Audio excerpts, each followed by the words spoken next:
Jazzcast Pros. Hey there, my graceful grinders and totally uniquers. Have you ever wondered why you react the way you do? Are you looking to understand your inner self a little better?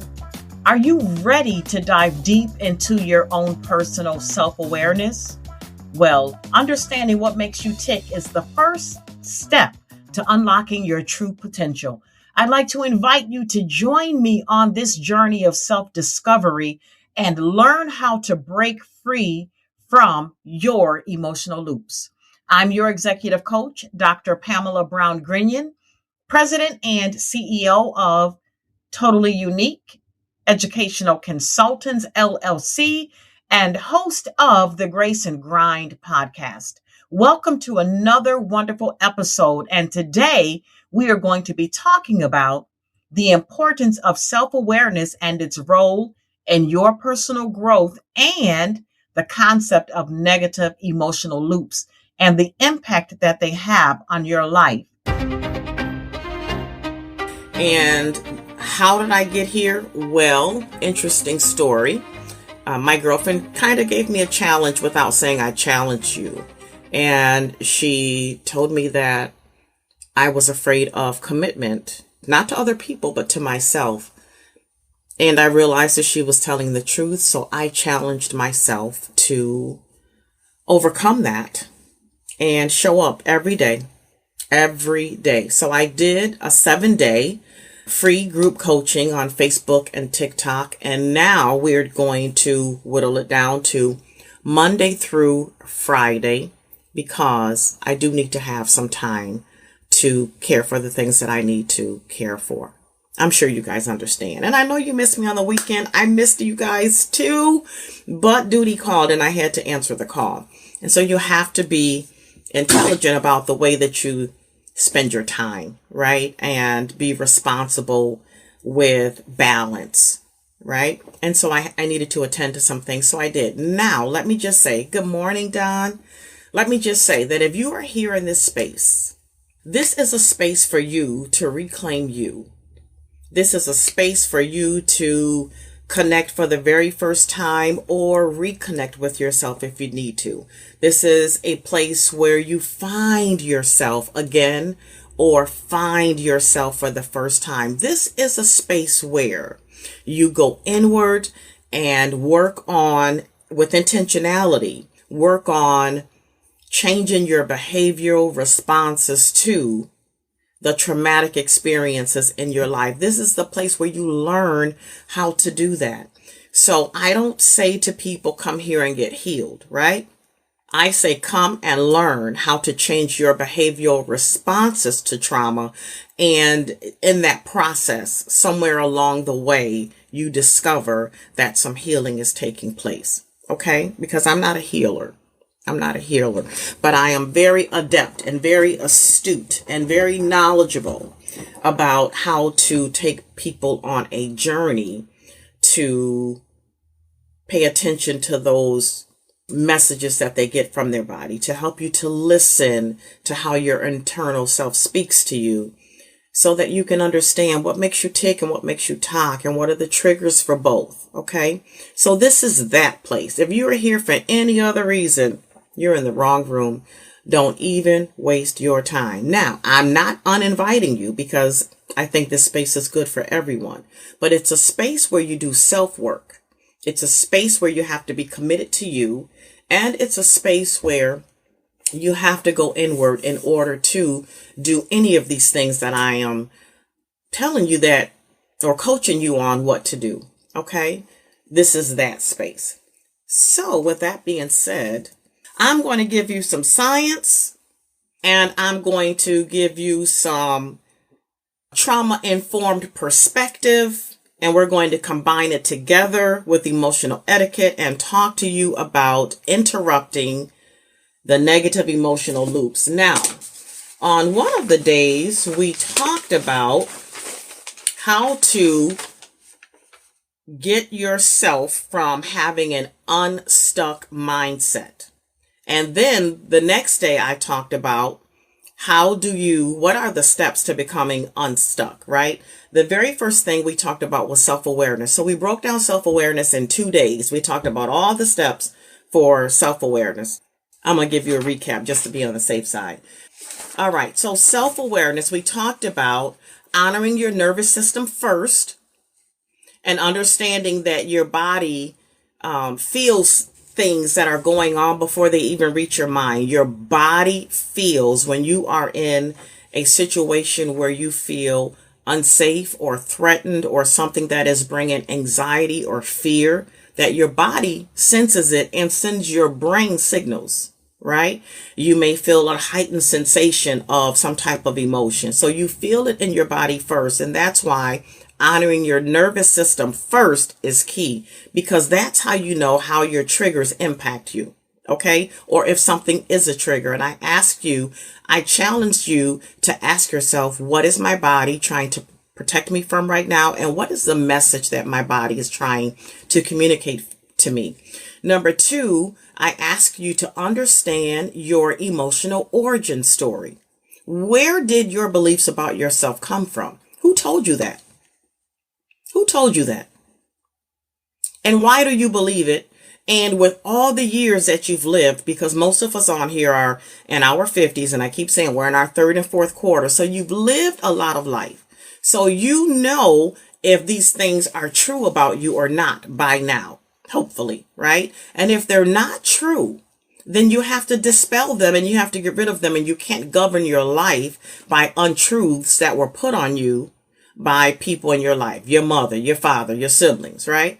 And I shared my story that I was told that I was an oops baby and that I wasn't wanted at the time when I was born, and that just all of those things that people say, and not trying to intentionally hurt you, but it is hurtful. And I internalized that. And for a long time, I had thoughts and a lot of beliefs that I was unloved. And that's why a lot of things happened to me as a little girl. And so I challenge you to ask yourself, whose voice shaped your beliefs? And are they yours? Are they yours? Okay. Number 3, to identify your emotional etiquette patterns. And by that, I mean emotional awareness, emotional integrity, and emotional responsibility. And I challenge you to ask yourself, is this my wound speaking or is this my wisdom? Because most times our wound speaks before our wisdom does. Okay. So I challenge you to ask yourself, when you're feeling these things, is it your wound or your wisdom speaking? Number 4, challenge the beliefs that trauma has built. And if it's not happening right now, then don't live by it right now. If it's not happening to you in this season, in this moment, Layla, God bless you. God bless you. That's my pup. This is real life. Okay. Anyways, back to what I was saying. Number 4, challenge the beliefs trauma built. And I ask you to come up with something that you can replace, an old belief that you can replace with something new that is indicative of what your life is reflective of today. And I said that mine was that my needs are not inconvenient. They are necessary. Okay. They're necessary. And number 5, create safe internal boundaries for you. Internal boundaries. Okay. Internal boundaries that protect you while you're on your journey to changing your behavioral responses to your trauma. And I challenged you by saying that you should say aloud, I will no longer abandon myself to make others comfortable. I will no longer abandon myself to make other people comfortable. Good morning, TikTok fam. Good morning, Facebook. Thank you for joining, best friend. Hey, Connie.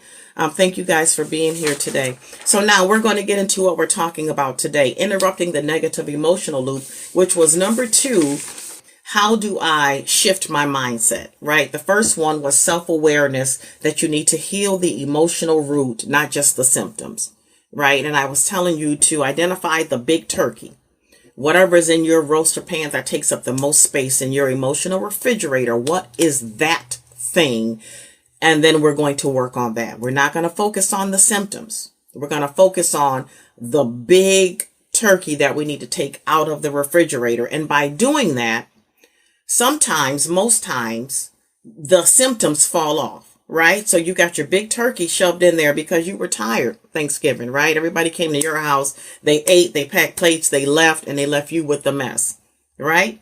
After you've cooked, you have no energy to clean. You just push things in a refrigerator, right? So the turkey's in there. You got your all the side things to go with the turkey. You got your giblet gravy. You got your cranberry sauce. You might have a little turkey meat on the side. You know, you might have some macaroni and cheese, whatever, just stuffed in there all around the roaster pan. Well, just by virtue of taking out the big turkey, have you ever taken anything out of the refrigerator and other things fell out? I have. Why? Because I didn't move any of the other things out of the way. I just wanted to get this out. All right. What I'm asking you to do is identify what's in your roaster pan, in your emotional refrigerator. What is that biggest thing that causes you the pain, the fear, the angst, the embarrassment, the unforgiveness, the shame, the grief, whatever your thing is? What is that thing? And understand that that thing is not going to be the same as that thing, okay? So I grew up in a household with myself and my 4 other siblings. We all have different stories and we all have different perspectives. Even though we all grew up in the same house, we all turned out differently. We all have our own stories about what we experienced. And when you share them, when I share them, like, what? When did it happen? What? Who? We all grew up in the same house, and we were all 5 different people, right? And I'm sure you guys can identify that in your family as well. You all grew up in the same house with the same people, the same leadership, but you all left with a different perspective, different stories, different outcomes. You're in different places in your life. How does that happen? Well, it's based on how you deal with your lived experiences, good and bad. How do you deal with your lived experiences? And most times when we have what we consider to be bad or negative experiences, the actual terminology is called ACEs, and that is an acronym for Adverse Childhood Experiences. Okay, I'm going to educate y'all on some stuff today that you may not know. I might get a little bit deep here, but just stay with me, okay? Adverse childhood experiences, and they are based on any traumatic experience that happened in your life from the age of birth to 18. What happened to you? How many different things happened to you? And there are 10 categories. I challenge you to go and look up an ACEs questionnaire and take the ACEs questionnaire. There are 10 questions. And if you have experienced any of those things, and everybody has at least one, but most people have multiple. On the questionnaire, I have 9 out of 10. Okay. Now, what does the ACEs score? What is it supposed to say based on the research? And oh, by the way, people of color have more ACEs than adverse childhood experiences than any other group. Okay, people of color. Now, let me just say that the research was not based on people of color. It was not based on people in the urban community. It was not based on people who were not college educated, and it was not based on middle class people. It was not based on impoverished people. It was based on college educated suburban people with middle class incomes and not people of color. Okay. Not people of color. So to find that people of color have more ACEs, adverse childhood experiences, than any other group is astounding. Okay. Now, what does ACEs tell us? ACEs is supposed to tell us, or what the research says ACEs indicates, is that if you have more than 6 ACEs, it's highly likely that you will have difficulty keeping a job. You will have health problems. You will probably not likely excel in education. You will more than likely have a higher percentage of being involved with juvenile justice system, or, being involved in illegal activities. Okay. It's highly likely that people with more ACEs commit suicide. So there are a lot of things, right? Now, why am I bringing that up? Because I told you that I have 9 out of 10 ACEs. And I'm sitting here as Dr. Pamela Brown-Grinion. I don't have high blood pressure. I haven't had a stroke, diabetes, all these things that it says. I haven't been involved with the justice system and all these things. So there are some outliers, right? But it is not because it just happened. It's because I had to change some things in my life. Now, I was unaware of anything about adverse childhood experiences or its supposed impact. I had no knowledge about this, right? I only became involved with ACEs once I became a trauma practitioner. And I was just so impressed with it, of what it said the outcome is supposed to be, and that I beat the odds, that I said, you know what? I want to help other people beat the odds. So regardless of what your life looked like and the things that you've gone through, you don't have to be a statistic that says you're going to have this, and this because you experienced this, and this before the age of 18, right? 9 out of 10 adverse childhood experiences. And I'm sitting here talking to you. Good morning, Tandalea. Talking to you, helping you as a trauma practitioner to change your behavioral responses to your trauma. Now, how do I know how to do that? Because I did it.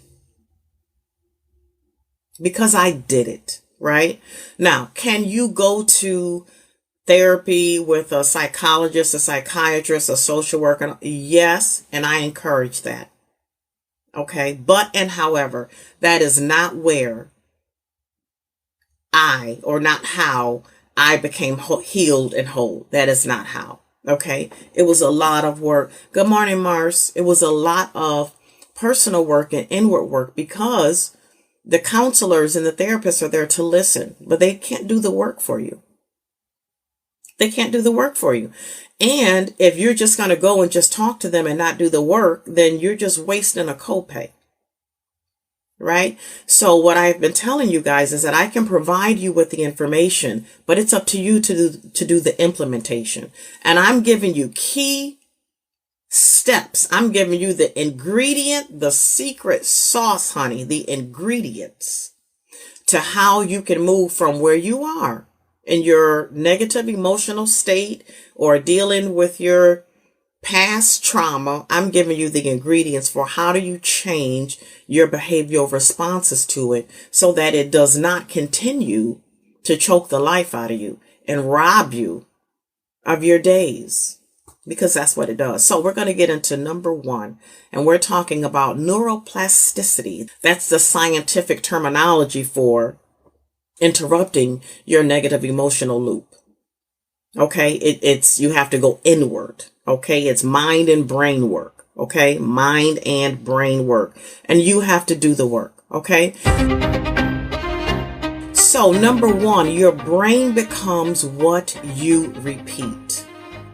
That is the emotional loop. If you continuously tell yourself, and I'm going to use myself as an example. Why? Because I keep telling you guys, I'm my first student and I'm my first client.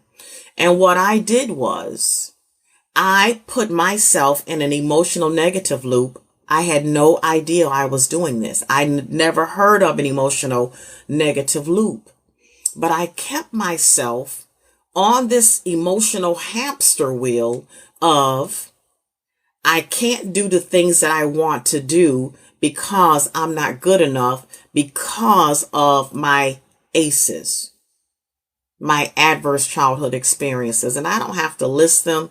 If you're on most of these names that I'm seeing on here, you know me. And so you know what I've gone through. Okay. Now, what I did, which I didn't know that I was doing, was I kept feeding myself the lie that the trauma was presenting to me, the symptoms of the trauma, the symptoms.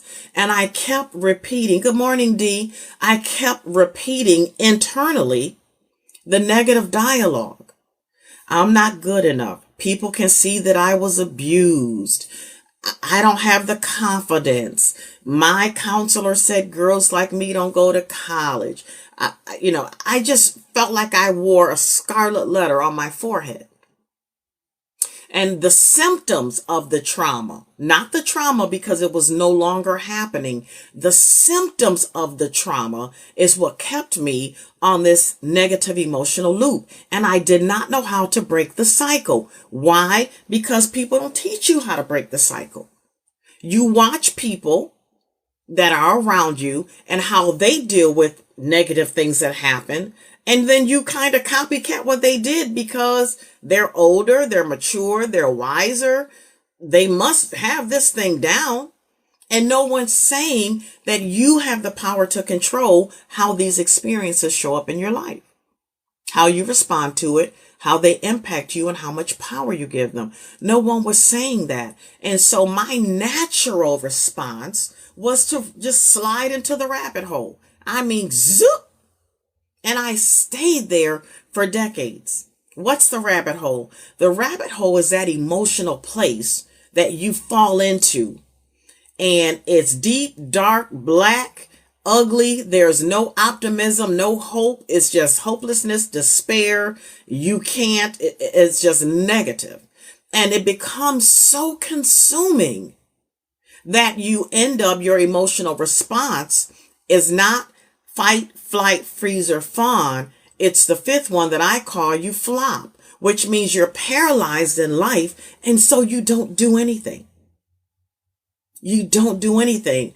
And we allow the Python syndrome of life. When life is lifing and it feels like life is choking the very life out of you because you're just so bound with trauma that you feel paralyzed and you can't move. That's what happens in the rabbit hole. And you're not down there by yourself. It feels lonely and isolated. But oh baby, you got some friends and family members and husbands and cousins and all kind of people down in the rabbit hole with you, right? But it's still a very lonely and isolating place. And you feel like let me make it personal. I felt like I was the only one that had ever gone through those things. I felt like nobody understood. I felt like I couldn't talk to anybody about it. I felt like this only I could get myself out of this, but I didn't know how. I wanted to, but I felt like this is how I was supposed to live because these things happened to me. Live from the pit of hell. But I did not have anyone telling me that this is how you repair your negative emotional loops, because they didn't know they were living in negative emotional loops, their own selves. So there was no one there to tell me that this is not the way you handle life's situations when they come at you, right? When adversity comes at you, it's not that you freeze and say, I don't know how to handle it, so I'm not going to do anything.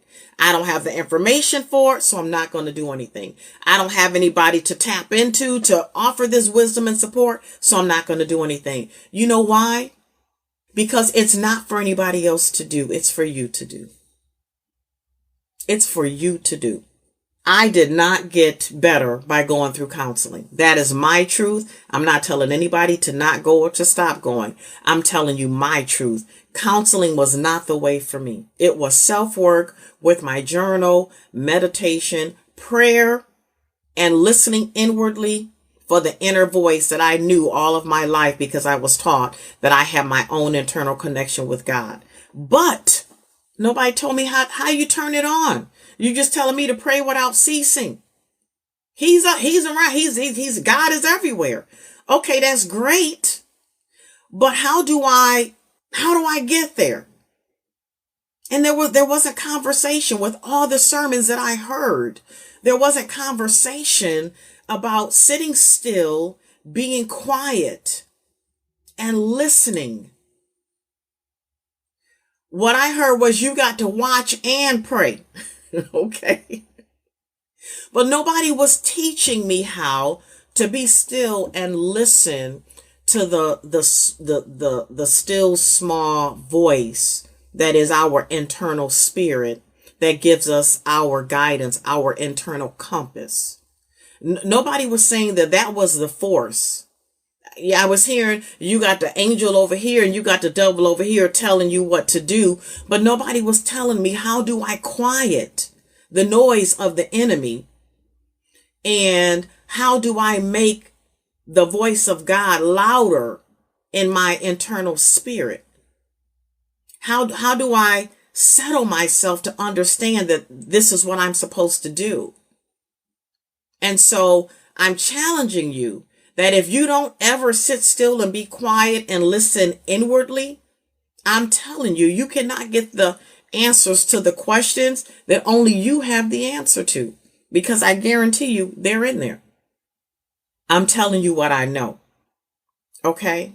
So your brain, we're going to go back to number one. Your brain becomes what you repeat. So if you continue to repeat internal dialogue that is negative and doesn't serve you well, I told you a million times already, your brain remembers, your internal self remembers, your soul remembers, your mind remembers, your spirit, your energy, your essence remembers all the things that you put yourself on repeat with. Okay.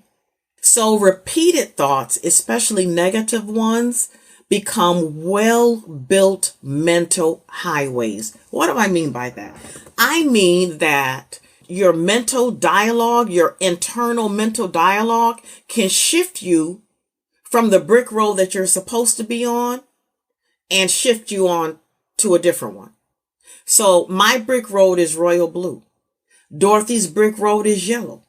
But when I'm not firm in my own foundation of what my brick road and my path and what I'm supposed to be doing, I'm easily derailed to Dorothy's yellow brick road. And that's not my path. And that's not where I'm going.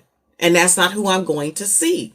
But when you are not firm and sound and you don't understand that these internal, mental, negative, emotional loops can derail you because you're not grounded, you're easily distracted.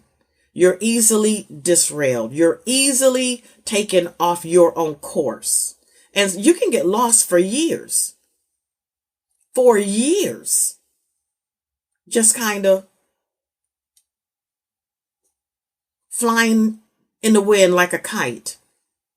For years, if you're not grounded and you don't understand that your negative thoughts that you repeat can take you off course. Okay? Your brain defaults to the path it knows. Remember, I told you that the brain is a muscle just like these, just like this. Your brain is a muscle. And whatever you feed your brain is what it's going to remember. So if you repeatedly say to yourself that I can't do it, well, guess what? You cannot.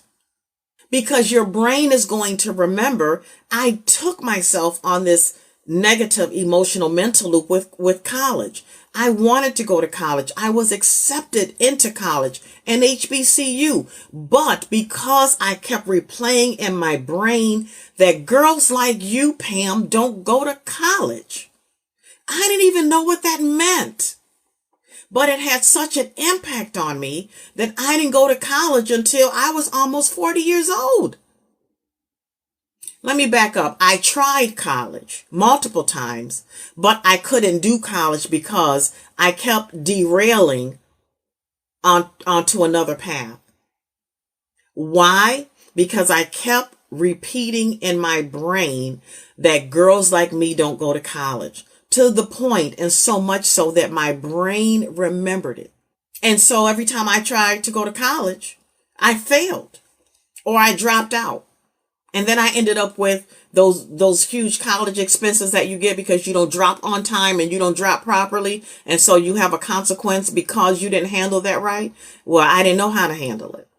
And so therefore I had consequences and I was derailed because I wasn't firm in my understanding of the impact of these negative emotional loops. I did not understand that my brain is the super highway to where I need to go and where I wanted to go. I didn't understand that I had the power to control. I didn't understand that. And so that is why being on these lives at 8 a.m. is so critical, because if you were like me and there weren't people in your home telling you that the way that you overcome your adverse childhood experiences and the way that you shift your behavioral responses to your trauma is all up to you, if you didn't get that, you should be here every day, every morning. You should be here.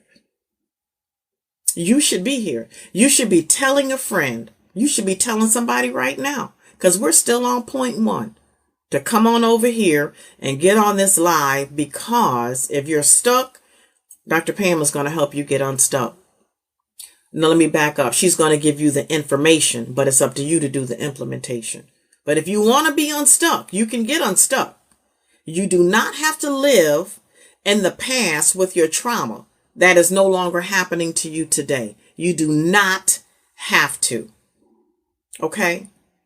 Also, let me encourage your souls and encourage your spirits and tell you that you are not broken because you're stuck. You're not broken. You're not broken. Hey, Jessica. Welcome back, darling. Long time no see. You are not stuck because you replay this negative emotional loop. You're not stuck. You're just rehearsing an old story. And it's no longer your story. Understand me when I say that, people. It is no longer your story. It's no longer your story. I am no longer in an environment or a state where I'm being abused every day. That's not my story anymore. So why am I going to continue to play this negative loop in my head of something that happened a long time ago?